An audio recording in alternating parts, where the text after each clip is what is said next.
Kabanata 1771. Makipagtulungan sa Harmonia Sect. Natatakot akong baka lamunin nila ako ng buo. Tungkol naman sa Misty Sect, medyo interesado ako, pero hindi kasama ka, sabi ni Masaya, na nakangiti kay Alexandra. Gayunpaman, siya ay nanatiling malamig at walang pakialam. Nagpalitan ng tingin sina Diyos at Masaya, at agad nilang naintindihan mukhang determinado si Alexandra na palayasin sila. Wala akong pakialam kung saan ka galing, pero hindi ka aalis dito na may Dragon Essence. Teritoryo ito ng Misty Sect, at ang Dragon Essence ay sa amin. Walang sino man ang makakakuha nito, matigas na sinabi ni Alexandra sa isang malamig na tono. Ang kanyang kahangahangang kagandahan ay ngayon natatakpan ng isang aurang parang yelo. Gayunpaman, parehong alam ni na Diyos at Masaya na palaging mapang-api ang Misty Sect. Ang malamig at mapilit na pag-uugali ni Alexandra ay hindi na sila nagulat. Dahil tumatanggi ka, tingnan natin kung sino ang huling magsasalita, sabi ni Masaya. Ang kanyang mga mata ay kumikislap na may bahid ng kasamaan. Sa mga sandaling iyon, tumingin si Diyos pataas sa bangin, sa direksyon kung nasaan sina Sebastian at ang iba pa. Dahil nandito ka na, bakit hindi ka lumabas at makipag-usap ng maayos? Wala namang dahilan para magtago sa mga anino at magpalihim. Parang talagang nandito ka para sa Dragon Essence, sabi ni Alexandra. Ang kanyang titig ay malamig, at para bang kayang patigilan ang sinuman sa kanilang ginagawa. Malinaw, ito ang parehong grupo na kanilang nakatagpo kanina. Nahuli na tayo. Si Noden at ang iba pa ay orihinal na nagplano na umupo at panoorin ang pag-unfold ng labanan, ngunit hindi nila inaasahang matutuklasan sila ng maaga. Ako ay isang panlabas na disipulo ng Alpha Sect. Dumating kami dito upang hanapin ang Mystic Crocodile. Kapag nahanap na namin ito, aalis kami kaagad, sabi ni Noden na may kalmadong ngiti. Hinahanap lang namin ang Mystic Crocodile, ulit ni Jovi. Medyo tense ang kanyang ekspresyon sa mga sandaling iyon. Sinusubukan mo lang takpan ang sarili mong kasakiman, malamig na sinabi ni Alexandra, ang kanyang boses ay puno ng paghamak. Isang nakabibinging aura ang tila lumalabas mula sa kanyang eleganteng anyo. Tama ka. Nandito kami para sa Dragon Essence, pero ano naman? Inaakala na nilang may masamang balak kami, kaya ano pang silbi ng pagpapaliwanag? Sabi ni Sebastian habang ngumisi, tinatitigan si Alexandra at ang iba pa. Talagang maraming talento ang lumalabas sa Alpha Sect, kahit mga disipulo na ganito kaina ay pinapakita pa ang kanilang mga mukha. Anong biro ito, sabi ni Diyos, na tumatawang malamig. Para sa kanya, ang huli ng yugto na Holy Lord Realm na pagsasanay ni Sebastian ay walang halaga, hindi man lang karapat-dapat pag-isipan. Walang hirap na durugan siya. Isang mababang disipulo na katulad niya ang magtatangkang magsalita ng ganitong kalokohan. Ang Alpha Sect ay hindi kailanman tumitigil sa pagkamangha, sabi ni Masaya sa isang mapanlit na tono habang itinaga ang kanyang matalim na tingin kay Sebastian. Sa isang galaw ng kanyang kamay, isang kumikislap na arko ng enerhiya ang tumama kay Sebastian. Naging madilim ang ekspresyon ni Noden habang siya'y sumulong na parang kidlat. Bago pa makapag-react si Sebastian, na-block na ni Noden ang atake. Si Masaya ay naglabas ng malamig na utot habang nabigo ang kanyang atake.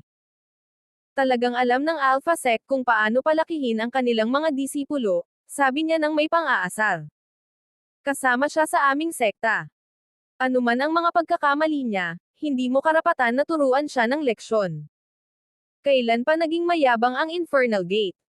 Hindi kami natatakot sa iyo, kaya huwag ka nang maghanap ng gulo. Bukod dito, hindi ito ang iyong teritoryo. Dapat kang mag-alala sa sarili mong leeg dahil baka mawala ito bago mo pa malaman, sabi ni Noden ng matatag gamit ang mababang boses. Nakaramdam si Sebastian ng matinding pasasalamat. Dinala siya ni Noden dito, at ngayon ay ipinagtatanggol siya nito ng walang pag-aalinlangan. May dalawang makapangyarihang halimaw sa yungib na ito. Isa ay ang Mystic Crocodile, at ang isa ay ang Snow Eagle.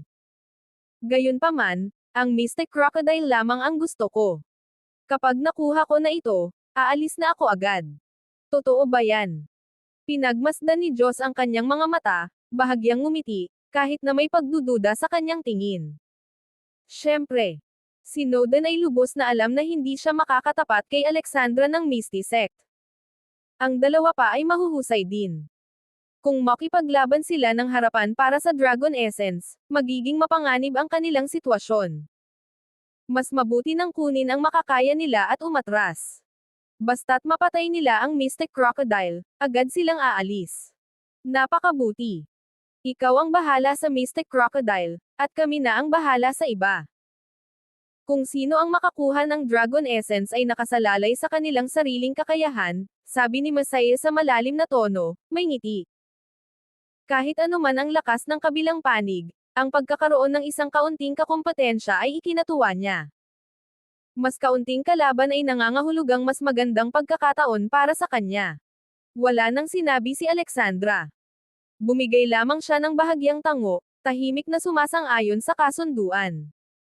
Tumingin si Sebastian kina Alexandra, Masaya, at Diyos. Ang kanilang lakas ay napakalakas, bawat isa ay namumukod tangi sa kanilang sekta. Si Snowden ay medyo mahina kumpara sa kanila, kaya't pinili niyang umatras ng mabilis. Gayunpaman, ang pagiging kalmado at praktikal ni Snowden ay nagbigay sa kanya ng respeto ni Sebastian. Kung ganon, ayos na, sabi ni Diyos habang tumatawa.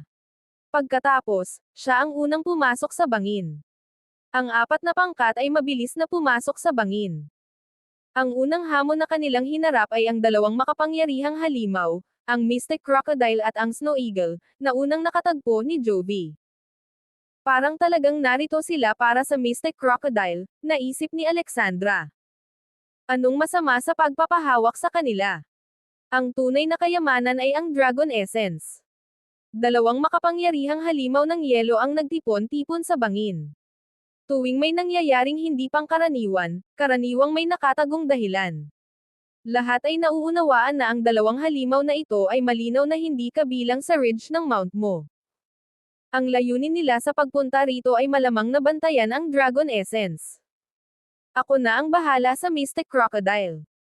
Ikaw na ang bahala sa Snow Eagle, sabi ni Snowden habang tumatakbo patungo sa Mystic Crocodile. Ang napakalaking nilalang, mahigit 10 talampakan ang haba, ay mas nakakatakot pa kaysa sa anumang butiki.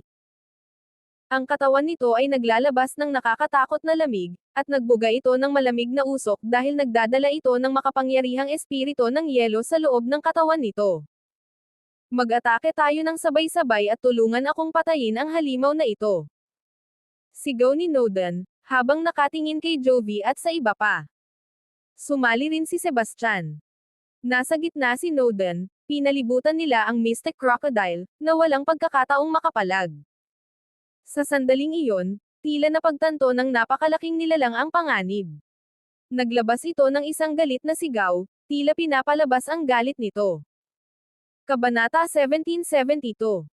Ang Snow Eagle ay umiikot sa madilim, maulap na kalangitan, ang malamig nitong liwanag ay kumakalat sa lahat ng direksyon. Sa malalaking pakpak nitong nakabuka, tila kayang lumunin nito ang buong kalangitan. Ang matalim na tingin nito ay nakatutok sa mga tao sa ibaba, naglalabas ng parehong agresyon at hayagang kay-abangan. Ang halimaw na ito ay napakalakas. Mag-ingat kayong lahat. Sigaw ni Diyos habang mahigpit na hawak ang kanyang pinalangis na pang-aram. Ang kanyang noo ay namamaga sa mga ugat dahil sa pagod. Mababa at payat, may mga mata na tila nagmamasid at may mukha ng tuso, siya ay nakasuot ng mga marumi at punit-punit na damit, na nagbigay sa kanya ng hitsurang magulo at nakakatakot. Si Masaya, nakasuot ng makintab na itim na combat outfit, ay nakatayo na may malungkot na ekspresyon na tila handang magpatak ng tensyon.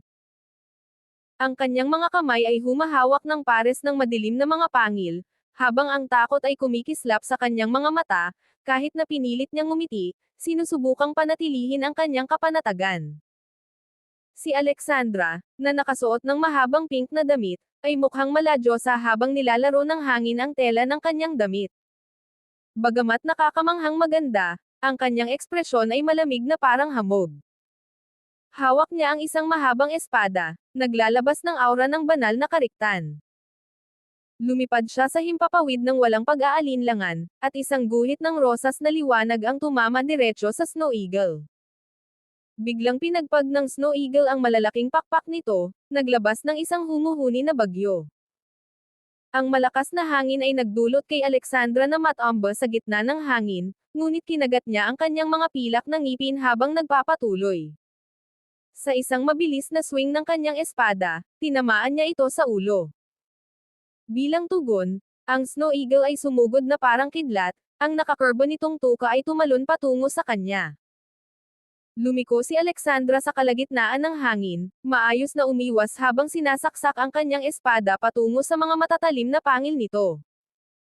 Sa sandaling iyon, inalog ni Diyos ang kanyang pangil na pangpang, ang sandata ay humuhuni sa hangin habang bumabagsak ito patungo sa pakpak ng Snow Eagle.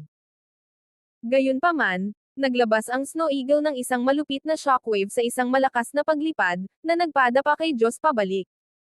Nahulog siya sa lupa, umuubo ng dugo. Ang kanyang mukha ay nag-urong sa sakit, pakiramdam na lubos na nahihiya. Nakita ang pagkakataon, pinaganya ni Masaya ang kanyang teknik na shadow kill.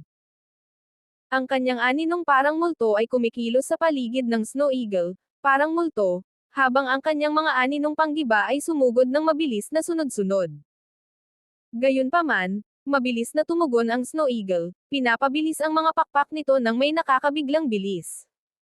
Si Masaya ay pinakawalan sa hangin, tumama sa isang napakalaking puno, ang puno ay agad na naputol sa lakas ng impact. Si Sebastian, na nakatayo ng kalmado sa tabi, ay humakbang ng magaan, isinasagawa ang Phantom Stride. Ang kanyang mga galaw ay parang naglalakbay na ulap, at ang kanyang presensya ay ethereal at mahirap abutin tulad ng isang multo. Nakarob na itim na umaagos, ang kanyang posture ay tuwid at hindi natitinag.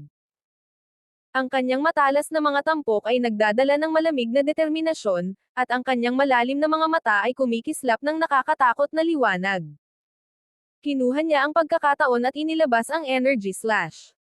Isang guhit ng pinaghalong itim at puting enerhiya ng espada ang kumislap sa kalangitan, pumutol patungo sa Snow Eagle na parang kidlat.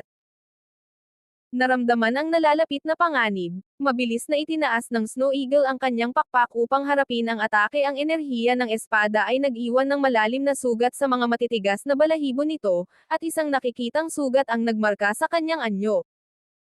Ang Snow Eagle ay sumigaw sa galit. Ang kanyang sigaw ay sapat na matalim upang basagin ang hangin. Bigla, isang malamig na hangin ang sumabog mula sa kanyang tuka. Ito ay isang malamig na hininga na napakalakas na ang paligid ay nagyelo kaagad. Si Alexandra, na nahuli sa kalagitnaan ng pagkilos, ay natagpuan na nakabalot sa yelo. Siya ay ganap na naparalisa. Muling umatake si Sebastian, pinakawalan ang kapangyarihan ng Energy Breaker, agad na winasak ang nagyelo na pagkakabihag ng Snow Eagle at pinalaya si Alexandra. Ang Snow Eagle ay malupit na nagpakawala ng mga pakpak nito, nagpapadala ng matatalim na talim ng hangin na humuhuni patungo sa grupo. Isinagawa ni Sebastian ang Reversal of the Elements ng walang pag-aalinlangan, pinutol ang landas ng mga nakamamatay na talim ng hangin, na nagbigay daan sa lahat na makaiwas ng bahagya. Buwisit na halimaw. Diyos ay nahirapang tumayo habang ang kanyang mukha ay puno ng alikabok at dumi.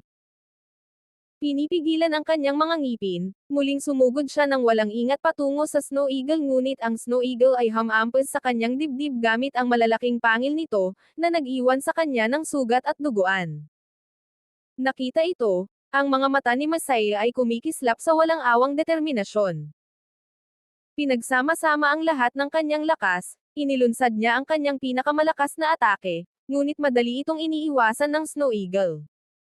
Hindi na itinago ni Sebastian ang kanyang tunay na kapangyarihan. Ang Harmony Blade ay sumiklab ng nakakasilaw na liwanag, at sabay na pinaganya niya ang Destructive Finger. Isang pagsabog ng napakalakas na enerhiya ang tumama sa tiyan ng Snow Eagle, na nagdulot ng sigaw ng pighati mula sa halimaw. Ngunit, ang Snow Eagle ay naging mas mabangis sa halip na umatras, at nagsimula itong maglunsad ng walang tigil na pag-atake. Ang figure ni Sebastian ay kumislap, muling isinagawa ang Dimension Slash. Isang puwang na punit ang bumukas sa harapan ng Snow Eagle, na nag-iwan dito ng walang puwang upang makatakas. Isa sa mga malalaking pakpak nito ay agad na nahigop sa kawalang hanggan, at ang dugo ay sumabog sa lahat ng direksyon. Ang Snow Eagle ay naglabas ng isang tormented howl, sa kauna-unahang pagkakataon ay nagpakita ng bahagyang takot sa kanyang mabangis na mga mata. Ngayon, lahat maliban kay Sebastian ay humihingal na, at ang kanilang mga katawan ay puno ng mga sugat at pasa. Ngunit sa kabila ng kanilang mga sugat, nanatili silang nakatutok sa Snow Eagle, handang ibigay ang huling, nakamamatay na hampas. Ang mga anino ng mga pangil ni Masaya ay umiikot na parang isang nagngangalit na bagyo, naglalabas ng isang crescendo ng mga paghiwa. Ang kanilang lakas ay bumanig kahit sa mga bangin ng kanyan. Ang kanyang huling hampas ay tumagos sa Snow Eagle, binabaha siya ng dugo ng halimaw. Si Diyos ay humihingal ng mabigat habang ibinibigay ang pangwakas na suntok, pinutol ang huling ulo ng Snow Eagle. Ang umaagos na dugo ay nagpasiklab sa kanilang balat ng matinding init, na parang may dalang hindi kilalang enerhiya. Sa huling agaw niyang sigaw, ang buong katawan ng Snow Eagle ay sumabog. Nag-trigger ito ng sunod-sunod na pagsabog sa kawalang katiyakan, na nagpadala ng marahas na agos ng enerhiya sa lahat ng direksyon. Bagaman napanalunan ang labanan, ang tatlo sa kanila ay nagdusa ng malubhang mga sugat, na nag-iwan sa kanila sa isang estado ng magkakasamang pagkawasak. Ang Mystic Crocodile ay nasa ating mga kamay. Maaari ka nang umalis. Mababa ang boses ni Masaya habang ang kanyang tingin ay may hindi mabasang intensyon. Nag-atubili si Jovi, nagbago ang kanyang ekspresyon bago siya nag-oo ng may pag-aalinlangan. Hindi. Matigas at malamig ang boses ni Sebastian.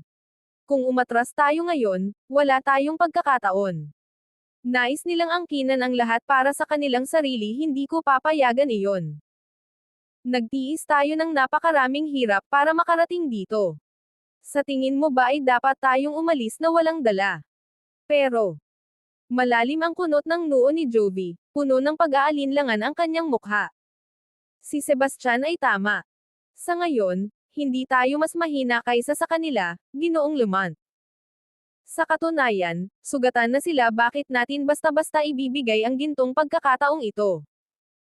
Ang boses ni Jovi ay naging balisa habang ang kanyang ekspresyon ay puno ng pagkabigo at kawalang kasiyahan. Kabanata 1773. Tama ka, Ginoong Lamont. Napakalayo na nang narating natin, paano natin basta-basta na lang babalikan? Bukod dito, napakataas ng tsansa natin ngayon. Sumang-ayon si Sergi, sinusuportahan ang argumento ni Sebastian. Nagdadalawang isip si Noden, nahahati sa kanyang sumpa at sa potensyal na mantsa sa reputasyon ng Alpha Sect kung mananatili sila at lalaban para sa Dragon Essence. Tumingin si Sebastian kay Noden at sinabi sa isang matatag at tiyak na tono, Ginoong Lamont, kapag nahaharap sa ganitong malalaking gantimpala, walang dahilan para mag-atubili. Malinaw na may mga nakatagong motibo ang mga taong ito. Sinasadyang paalisan nila tayo para mamonopolyo nila ang Dragon Essence para sa kanilang sarili. Dapat ba talaga nating ibigay ito? Kalimutan ang opinyon ng iba. Ang tunay na malakas ay kumakapit sa mga pagkakataon ng walang takot. Pagkarinig sa mga salitang ito, ang ekspresyon ni Noden ay nagpakita ng pagninilay-nilay. Matapos ang mahabang pagtahimik, sa wakas ay tumango siya, tinanggap ang pangangatwiran ni Sebastian. Hindi ka pa rin umaalis. Ganito ba talaga ang ugali ng lahat ng miyembro ng Alpha Sect, sinisira ang kanilang salita. Inungol ni Diyos, ang kanyang mga mata puno ng kaaway at pag-iingat. Si Ginoong Lamont ay hindi makikialam, ngunit nais naming obserbahan ang sitwasyon. Malamig na tugon ni Sebastian, at ang kanyang tingin ay puno ng provokasyon. At sino sa palagay mo ang sarili mo? Talaga bang naniniwala ka na may halaga ang mga salita mo dito? Talagang naging kabiguan na ang Alpha Sect, tingnan mo lang ang grupong ito. Isang grupo ng mga walang kwentang tao na nagtatangkang magingay sa harap ng mga nakatataas sa kanila. Nakakatawa. Sambit ni Masaya habang ang kanyang mukha ay puno ng paghamak. Sige. Kung nandyan ka lang, ayos lang. Bahagyang umiling si Alexandra, Ang boses niya ay may malamig na kay-abangan pa rin. Sa huli, tanging ang mga karapat-dapat lamang ang makakakuha ng gantimpala. Ang Dragon Essence ay para sa mga tunay na karapat-dapat dito. Agad na nahulaan ni Sebastian ang mga iniisip ni Alexandra. Kung hindi niya sila mapapaalis, hindi rin siya magbubulgar ng sama ng loob sa Alpha Sect matapos ang lahat, nag-aaway na ang dalawang pangkat. Dong iyon ang yungib sa tuktok ay tiyak na doon nakatago ang Dragon Essence. Masigasig na sinabi ni Masaya habang itinuturo ang pinakamataas na bahagi ng bangin. Kung hindi natin ito kukunin ngayon, kailan pa? Hahaha. Si Diyos ang unang sumugod. Sinundan sila ng malapit ni na Alexandra at Masaya, at mabilis na sinundan sila ni na Sebastian, Jovi, at ng iba pa. Ngunit sa sandaling pumasok sila sa kuweba, isang bigla ang pagsabog ng nagliliyab na enerhiya ng bagyong apoy ang sumiklab mula sa loob, na nagpadapa sa kanila pabalik. Sila'y dumating na magulo at sugatan, bawat isa sa kanila ay may ekspresyon ng malalim na pagkabigla. Mayroon bang demonyong halimaw na nagbabantay sa kuweba? Bulong ni Masaya habang napuno ng takot ang kanyang mukha. Isang grupo ng mga langgam ang naglakas loob na hawakan ang Dragon Essence. Umalis kayo. Isang dalagang may blondeng buhok ang biglang lumitaw sa kalangitan, ang kanyang presensya ay nangingibabaw sa buong larangan ng labanan. Sa isang magaan na pag-alon ng kanyang kamay, isang makapangyarihang puwersa ang nagpalipad sa lahat pabalik. Ang tingin ni Sebastian ay naging matalim ang batang babaeng ito ay umabot na sa huling yugto ng transformative deity realm. Gayunpaman, ang kanyang maputlang mukha at bahagyang pinigilang paghinga ay nagpapahiwatig na siya ay nasugatan. Sino ka? Kung magtatangkang humadlang sa aming daan, huwag mo akong sisihin kung magiging walang awa ako. Malamig ang boses ni Sebastian habang nakatuon ang kanyang matalim na tingin sa kanya. Ikaw.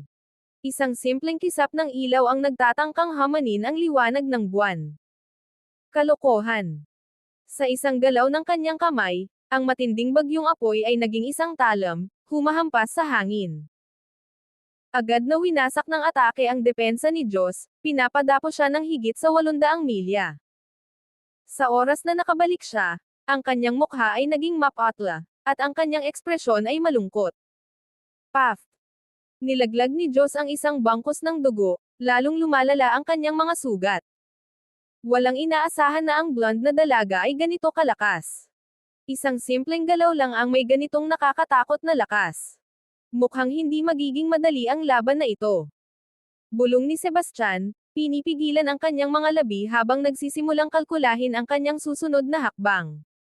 Si Alexandra at Masaya ay malalim ding nagkunot ng noo. Kung si Diyos ay madaling naitaboy, kung gayon ang pagkatalo sa magandang dilag na ito ay kasing hirap ng pag-akyat sa langit. Ginoong Lamont, kung magsasama-sama tayong apat, dapat nating mapabagsak siya. Huwag kang mag-atubiling lumaban. Ibigay na natin ang lahat. Lumingon si Masaya kay Noden na may kagyat na tono. Fine. Pagkasang-ayon ni Noden, ang iba ay nagpalabas ng bahagyang buntong hininga ng ginhawa. Sa kritikal na sandaling ito, ang apat na maagang yugto ng mga transformative deity masters ay naghanda na maglunsad ng pinagsamang atake sa dalagang may blonde na buhok. Si Masaya, nakasuot ng itim na balabal, ay may nakakatakot na tingin sa kanyang mga mata. Ang ngiti sa kanyang mga labi ay nagbigay ng misteryo sa kanyang mga iniisip. Si Alexandra, na nakasuot ng mahabang pink na damit, ay napakaganda, ngunit ang kanyang malamig na asal ay nagbigay ng impresyon na siya'y hindi maabot. Si Diyos, maliit at may mapanlin lang na mga mata, ay humawak ng kanyang pangil na pamalo habang ang kanyang aura ay naglalabas ng pagtataksil at kawalang awa. Si Sebastian, hawak ang Harmony Blade, ay nakatayo na may nakakatakot at hindi matitinag na presensya. Ang kanyang teknik na Phantom Stride ay nagpapaganda sa kanyang tindig ngunit nakamamatay. Para siyang Diyos ng digmaan, hindi matitinag at nakapangyayari.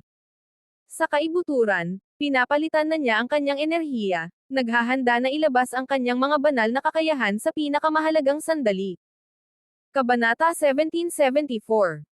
Si Sebastian ay nanatiling malamig at kalmado habang nakatayo sa gilid, Ang kanyang buong presensya ay naglalabas ng isang aura na nagbabala sa iba na lumayo.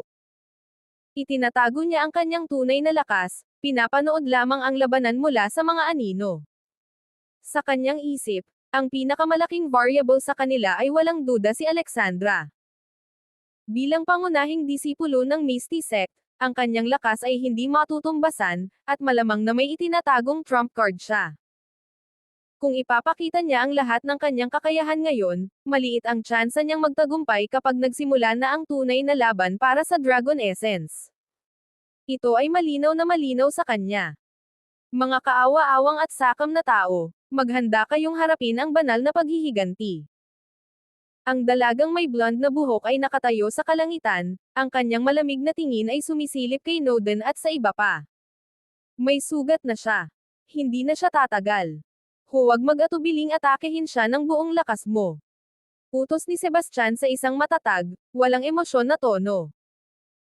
Nagdadalawang isip sandali sina Noden at ang iba pa bago muling ibinaling ang kanilang atensyon sa dalagang may blonde na buhok.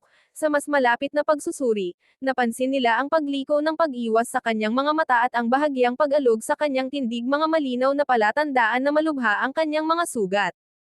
May matalas na mata itong lalaking ito. Talagang nakita niya ang mga sugat niya. Bahagyang itinaas ni Alexandra ang kanyang kilay, at palihim na sumulyap kay Sebastian habang bumubulong sa sarili. Sila Diyos at Masaya ay sandaling naguluhan. Bagaman nagduda sa mga salita ni Sebastian, pinili pa rin nilang maniwala sa kanya. Nakita ang kondisyon ng dalagang may blonde na buhok, sila'y nagmadali ng walang pag-aalinlangan. Tama siya. Nasugatan siya. Huwag matakot, sabay-sabay tayong umatake. Sigaw ni Alexandra sa isang matatag at utos na boses. Siya ang unang sumugod, ang kanyang mahabang espada ay sumasayaw na parang dumadaloy na liwanag ng bituin, pinutol ang mga daanan ng pagtakas ng blonde na dalaga. Sumunod si Diyos ng malapit, pinapaikot ang kanyang pangil na pangpang, lumilikha ng puwersa na napakalakas na tila ang hangin mismo ay nababasag sa bigat nito. Kung saan dumaan ang kanyang atake, nagkalat ang alikabok at mga pira-pirasong materyales sa lahat ng direksyon. Gumamit si Masaya ng kanyang teknik sa pagdoble ng anino. Ang kanyang anino na talim ay naglalatag ng masalimuot na web ng mga atake, na halos imposibleng makilala ang kanyang tunay na katawan mula sa napakaraming mga afterimage. Samantala, ang trident ni Noden ay humampas sa hangin na may napakalakas na puwersa. Bawat hampas ay may dalang nakamamatay na talong, pinilit niyang umatras ng patuloy ang blonde na dalaga, iniiwan siyang nasa depensiba. Walang hiya kayong mga tao. Magdurusa kayong lahat.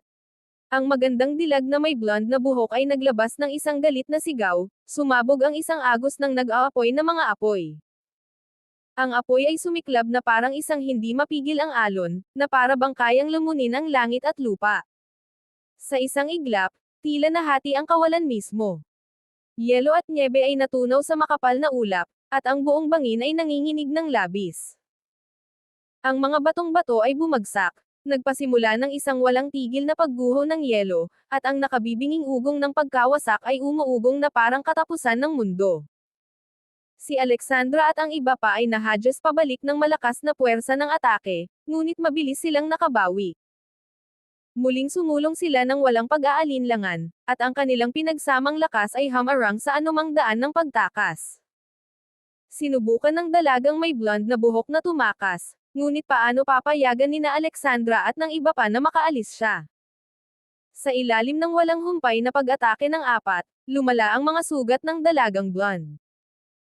Ang kanyang mukha ay naging kasing puti ng papel, ngunit ang kanyang mga mata ay nanatiling malamig na malamig, puno ng matibay na pagtanggi. Hinding-hindi mo makukuha ang Dragon Essence. Magpatuloy ka sa panaginip. Bigla, ang buong katawan niya ay nagningning ng nakakasilaw na liwanag. Ang kanyang mga marahang kamay ay mabilis na bumuo ng isang seal, at ang kanyang nanginginig na katawan ay nagpakita ng kanyang determinasyon. Malapit na siyang magpakamatay, na naglalayong mamatay kasama si Alexandra at ang iba pa. Huwag nating hayaang magpakamatay siya. Kung gagawin niya iyon, mawawala ang Dragon Essence. Sigaw ni Sebastian ng malamig, habang naguguluhan ang kanyang mga kilay.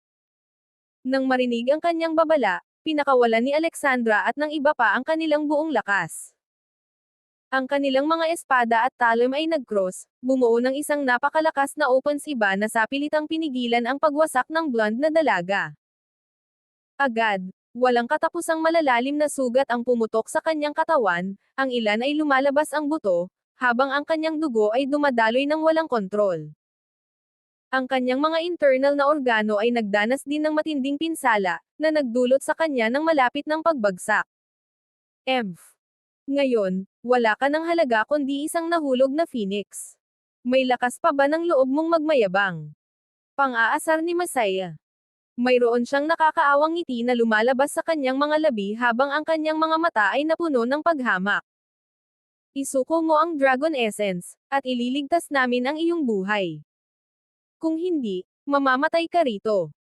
Banta ni Diyos ng may galit habang mahigpit na hawak ang kanyang pinalangis na pangpukpok. Pati ang kanyang ekspresyon ay nagbanta ng masama. Ang dalagang may blonde na buhok, sa kabila ng kanyang malubhang kalagayan, ay nagpakawala ng isang mapanlit na tawa. Isa lang ang Dragon Essence kung papayag ang tatlo pang iba. Ang malamig na tingin niya ay napadpad kay Diyos, sinusubukang maghasik ng alitan sa kanilang dalawa. May isang tusong ngiti na nabuo sa kanyang mga labi. Tigilan mo na ang pagtatangkang paghiwalayin kami. Ibigay mo na ang Dragon Essence, kami na ang baalang magdesisyon kung paano ito haharapin. Sigaw ni Masaya. Ang kanyang Shadow Blade ay kumikislap ng matalim na liwanag. Oh, ganyan ba talaga ang tingin mo? Sigurado ka bang ganon din ang nararamdaman ng mga kasama mo? Ha ha ha. Pang-asar na sabi ng dalagang may blonde na buhok. Naglabas siya ng isang ligaya, halos deliryo na tawa. Alam niyang hindi tunay na nagkakaisa ang apat na ito. Balang araw, mag-aaway-away rin sila para sa Dragon Essence. Iyon na ang kanyang tanging pagkakataon para makaligtas. Kabanata 1775. Kung hindi mo ibibigay ang Dragon Essence ngayon din, kukunin ko ang buhay mo. Banta ni Diyos ng may galit, ang kanyang pangil na pamalo ay kumikislap ng nakakatakot na liwanag. Ang dilag na may blonde na buhok ay ngumisi kahit na nasa masamang kalagayan siya. At kanino ko ito ibibigay? Ang buhay ko ay nakabitin sa isang sinulid, at ang tanging hinahanap ko ay kaligtasan. Pero kung ibibigay ko ito sa iyo, tatanggapin ba ng iba pang tatlo iyon? Ang kanyang mga salita ay nagdulot ng katahimikan sa apat. Bahagyang iniling ni Sebastian ang kanyang ulo. Ang kanyang ekspresyon ay walang pakialam, ngunit may bahid ng kalkulasyon na kumikislap sa kanyang mga mata. Dahil wala sa inyo ang nagtitiwala sa isa't isa, ako na muna ang humawak ng Dragon Essence. Ang sinumang magwawagi ay siyang makakakuha nito. Ang lakas ko ay nasa huling yugto pa lamang ng Holy Lord Realm. Kaya mo akong puksain sa isang kisap mata, at wala akong pagkakataong makatakas, hindi ba't patas ito? O gusto mo bang ibigay ko na lang sa iyo? O sa iyo? O sa iyo? Ang boses ni Sebastian ay kasing lamig ng yelo habang tinuturo niya ang bawat isa sa apat. Binigyan siya ni Jovi ng thumbs up, lihim na hinahangaan ang talino ni Sebastian. Kung mapunta sa mga kamay ni Sebastian ang Dragon Essence, halos imposibleng maibalik ito mamaya. Ang mga mata ng dalagang may blondeng buhok ay kumislap habang pinag-aaralan niya si Sebastian. Sige, papayag akong ibigay ito sa iyo muna. Nagtagpo ang kanilang mga tingin sa isang iglap, bawat isa ay may tagong motibo. Alam ng dalagang blonde na hanggat nag-aaway ang apat na ito hanggang sa pagod na pagod, magkakaroon siya ng pagkakataon na mabawi ang Dragon Essence at makatakas. Sige. Napagkasunduan na. May bigat ang boses ni Alexandra, at nang magdesisyon na siya, wala nang ibang nagninilian ang tatlo kundi sumunod. Pagkatapos ng lahat, wala nang mas mabuting alternatibo, at walang naglakas loob na ipagkatiwala ang Dragon Essence sa iba. Isipin mong maswerte ka. Ingatan mo ng mabuti ang Dragon Essence, kung may mangyari dito, buhay mo ang kapalit. Malamig na bulyo ni Masaya, na nagbigay ng walang pakialam na sulyap kay Sebastian. Sa kanilang mga mata, si Sebastian ay wala ng iba kundi isang walang kwentang piyesa, isang taong ganap na hindi karapat-dapat sa paghahambing. Si Sebastian ay nagbigay lamang ng malamig na tawa at hindi sumagot. Sa sandaling nahawakan niya ang Dragon Essence, naglabas siya ng malalim na hininga. Walang duda ito ang tunay na bagay. Ang makuha ito ng napakadali ay nakakapagpalakas ng loob. Sa ngayon, wala nang ibang mahalaga tanging ang Dragon Essence lamang. Isang tunay na kayamanan. Isang walang kapantay na kayamanan. Hahaha. Bahagyang tumango si Sebastian, mahigpit na hawak ang Dragon Essence. Sa sandaling iyon, handa na siyang tumakas. Gayunpaman, hindi kailanman inalis ng blonde na dalaga ang kanyang mga mata sa kanya. Pinanood siya ng dalaga na parang isang mandaragit, handang kunin ang Dragon Essence anumang sandali. Ngayon, oras na para ayusin ang ating alitan. Diyos ay ngumiti ng hindi tapat. Kung may sino man sa inyo ang handang umatras, handa akong mag-alok ng anumang kabayaran. Wala akong ibang nais kundi ang Dragon Essence. Talaga namang kakaiba ang mga miyembro ng Harmony Sect, ano? Akala mo ba ikaw lang ang may gusto sa Dragon Essence habang kami ay nandito lang para mag-enjoy? Kung magbibigay ka ng presyo, susundin ko ito ng walang pag-aalinlangan.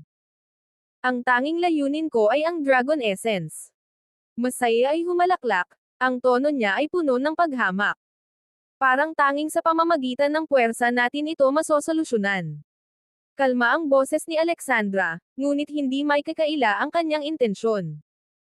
Sa sandaling ito, wala siyang pakialam kundi sa Dragon Essence lahat ng iba pa ay walang halaga.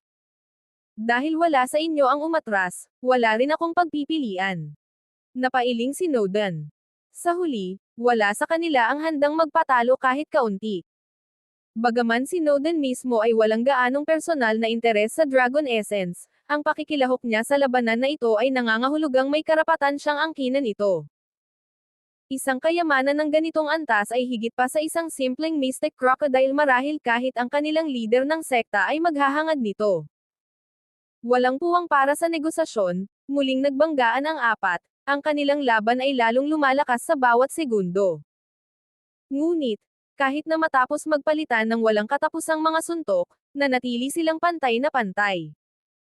Samantala, muling tumitig ang dalagang may blonde na buhok kay Sebastian.